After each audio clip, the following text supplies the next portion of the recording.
Hi everyone, in this video I'm going to show you how to vote at the upcoming New South Wales State Election this March.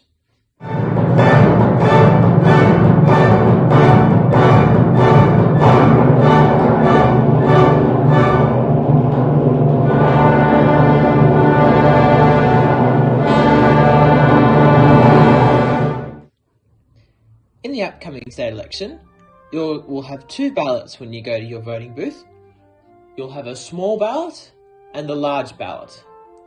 In the small ballot, this is the ballot for the lower house, otherwise labelled the Legislative Assembly. In this chamber, you're voting for the party that forms government, so you're voting for a member, and that member will be a member of a party, and in that chamber is where the government is formed and the Premier comes from. Having a closer look at the first ballot, which is for the Legislative Assembly, this is a fairly small ballot, and in this election, unlike on the federal election, it is optional preferential voting. Now what that means is you have to vote for a member, but it is optional whether you give any preferences. My recommendation is that you do give preferences, because if you don't give preferences, you are automatically doing the preferences of that candidate.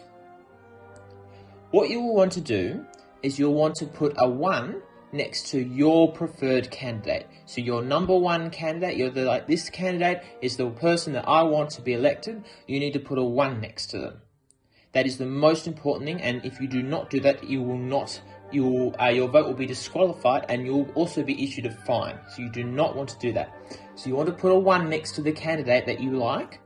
Then you want to put a 2 and then going up to the end of the ballot. So there could be anywhere between 5 and probably 15, hopefully not 15, but there could be depending on your area. You want to put probably up to 5 people. So you want to put a 1 next to your preferred candidate and then 2 and then etc.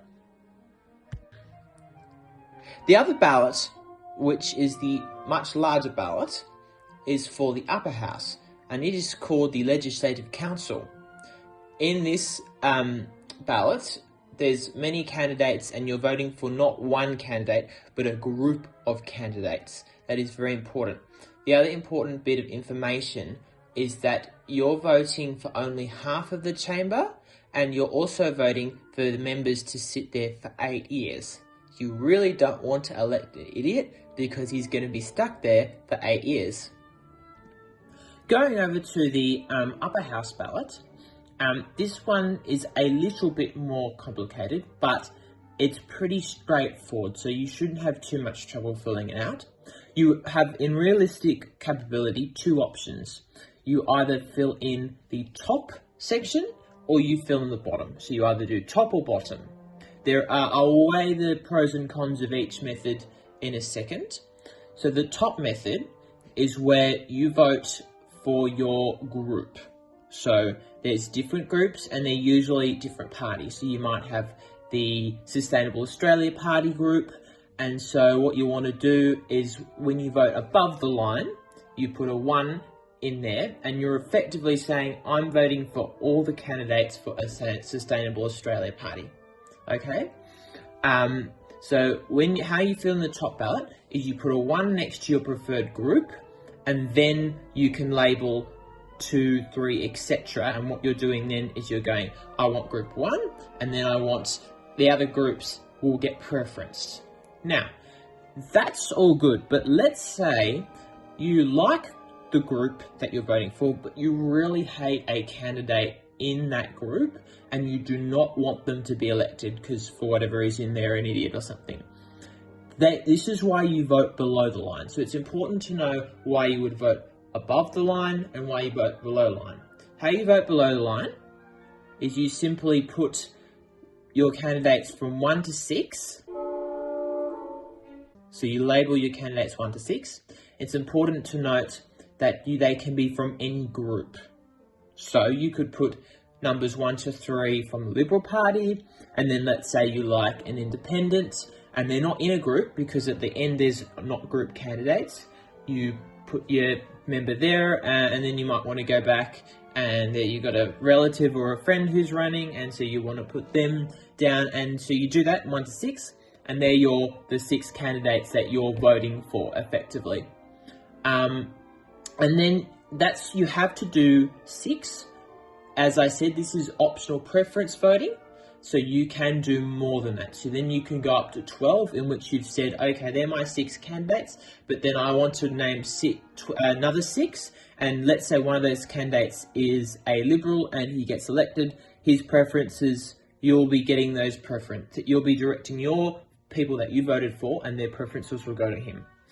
Of the doing it above the line are as follows. You're voting for a group of candidates, and so it's a group and usually equals the same party. So all those candidates are more likely to work together and are more likely to function better as a government. So you're voting for a group of people that have similar views, values, opinions, and when you vote for them in the upper house, they will work together. The cons of the voting above the line are that you're voting for all the people on that ticket, and you're not voting for candidates themselves, you're voting for the group. So you might not like a candidate on that ticket, in which case voting above the line, you're actually voting for all of them. So that's something to keep in mind. The pros and cons of voting below the line are you're voting for your direct candidates. You're effectively giving yourself more power to choose your direct candidates. The cons of voting below the line are you're not voting for a group. So your candidates are from different views, different parties, and so it's not a guarantee that they won't work together, but they might not work with whoever gets elected in the other chamber as well as you might like them to. So that's something to keep in mind. The other con with voting below the line is it is a bit more complicated, and you do need to know what you're doing. So I will rephrase, you do need to name 6 candidates from the bottom line.